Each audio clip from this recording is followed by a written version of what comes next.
A professional composition always feels intentional because every frame supports the visual rhythm. Today, how to design visual rhythm layouts. Open Canva and start with a square canvas. Insert 3 or 4 frames in alternating sizes across the layout to establish natural movement.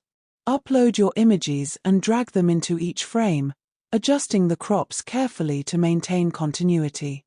Select the background and apply a soft neutral gradient or muted pastel tone.